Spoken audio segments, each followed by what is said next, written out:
जिस पर कि आज सबसे ज़्यादा सवाल आए हैं वो है जीआरएससी। जीआरएससी पे लोगों ने काफ़ी सवाल किए हैं। अंबाला मैम जरा बताइए क्या करना चाहिए।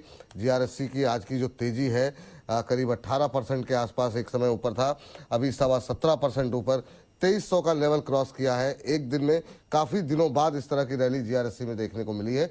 क्या व्यू आप ले रही हैं जीआरएससी को लेकर के? जिनके पास है उनके लिए क्या एग्जिट मौका है? जिनके पास नहीं है और जो खरीदना चाह रहे हैं, क्या अब ले सकते हैं डिफेंस स्टॉक? अभी तो थोड़ा सा एग्जिट है ये। आपको 15-20% बेहतर एग्जिट मिल रहा है। अगर आप हैं तो फिलहाल निकल जाइए। डिफेंस में और अच्छी एंट्रीज मिलेंगी विपुल जी। थोड़ा पेशेंस रखने की जरूरत है और मैं वो पेशेंस रखने की सलाह दूंगी।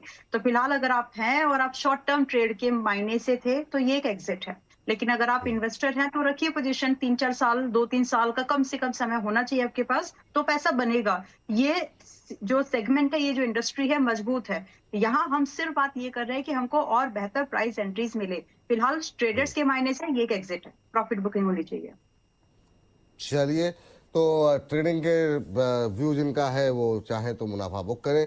जो लोग लंबी अवधि के लिए निवेशित हैं वो बने रहें। तो लंबी अवधि के लिए वो है कोचिन शिपयार्ड। सर जरा कोचिन शिपयार्ड 12.5-13% ऊपर इस समय 1344 का लेवल देखने को मिल रहा है।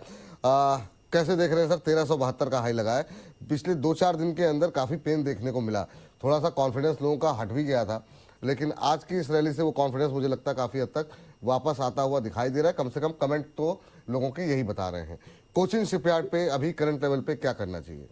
विपुल जी देखिए, लास्ट वीक का जो लो है वो बहुत टाइम पहले का हिस्टोरिकल सपोर्ट जोन भी रहता था। और लास्ट वीक का जो क्लोज आया था वो 1195 रुपए के आसपास आया था। 1300 प्लस के रेट दिख रहे हैं। तो मुझे ऐसा लगता है जब तक 1190 रुपए के नीचे नहीं जाता है तब तक स्ट्रक्चर बढ़िया है। बाउंस बैक के तौर पे हम कम से कम 1500 प्लस यानी 1550 रुपए तक के भी रेट देख सकते हैं। हो सकता है यहाँ से 1500 और 1300 रुपए के बीच 1350 के बीच में एक्यूमुलेट करे लंबे समय के लिए, और फिर हम इसको 2500 रुपए तक का भी कैंडिडेट कंसिडर कर सकते हैं। लेकिन इसको 1 से 2 साल का टाइम लग सकता है। स्ट्रक्चर बढ़िया है। प्रीवियस वीक और प्रीवियस मंथ का जो लो है उसके लोएस्ट लेवल के स्टॉप लॉस से इसको एक्यूमुलेट किया जा सकता है।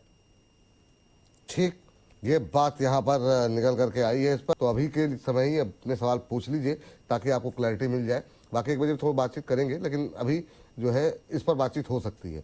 तो मजगांव 10.25% ऊपर 2276 2277 का लेवल।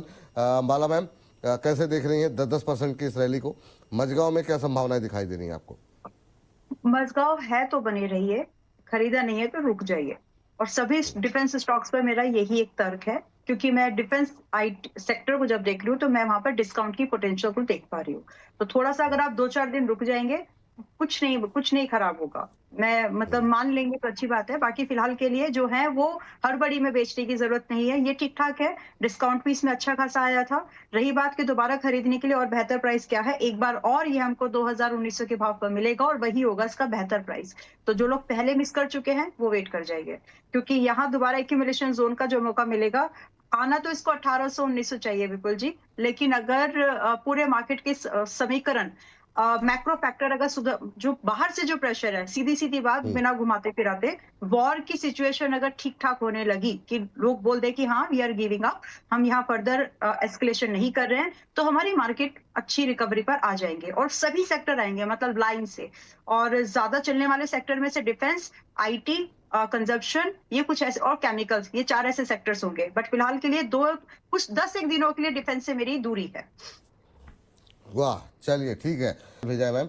और हाँ जी। मजेगांव पे उन्होंने सवाल भेजा है और उनके पास 2360 में है, तो जिनके पास है तो वो तो होल्ड कर सकते हैं ना अभी। होल्ड कर जाइए, लेकिन बार बार अगर आपका 10% पर मजगांव पर अगर आपका सवाल आ रहे हैं, इसका मतलब है कि आप बहुत जल्दी से स्टॉक की पोटेंशियल को नहीं समझ रहे, पहली बात तो, और आप इसके नेचर से भी वाकिफ नहीं हो पा रहे हैं। आपको समझना पड़ेगा 10-15% इन स्टॉक्स के लिए बहुत इजी थिंग है। आपको अगर इसमें पैसा बनाना है तो पकड़ के बैठने पड़ेंगे ये स्टॉक्स, क्योंकि अब ये हैं अच्छे डिस्काउंट्स पर, पहली बात। और डिस्काउंट आ सकता है, वो डिस्काउंट हो सकता है 15% का हो या 25% का हो मैक्स। लेकिन अगर आप ओवरऑल अगर आप बात करेंगे तो ये अच्छे डिस्काउंट पर ऑलरेडी है। आज का जो इन्वेस्टर है इन स्टॉक्स में, या फिर आप ऐसे समझे कि 3 महीने पहले वाला भी जो इन्वेस्टर है, इस साल वाला जो इन्वेस्टर फॉर दैट मैटर, उसको अगले 2-1 साल में बढ़िया पैसा बन जाएगा। लेकिन बनेगा ठीक, तभी जब आप पकड़ के बैठेंगे स्टॉक्स को। चलिए लेकर के बीएल सर इस सेक्टर का हीरो रहा और तमाम गिरावट में उस तरीके का नेगेटिव रिटर्न नहीं रहा जैसा कि जीआरएससी वगैरह टूटे थे या बाकी शेयर टूटे थे। ये मेंटेन करके चला। आज 5.5%, 5.5% ऊपर 422, 423 का भाव देखने को मिल रहा है। कैसे देख रहे हैं सर बीएल को, और जो लोग एंट्री लेना चाह रहे हैं क्या ये सही लेवल है या अवॉइड लिस्ट में आपकी है, क्या करना चाहेंगे अभी बीएल में?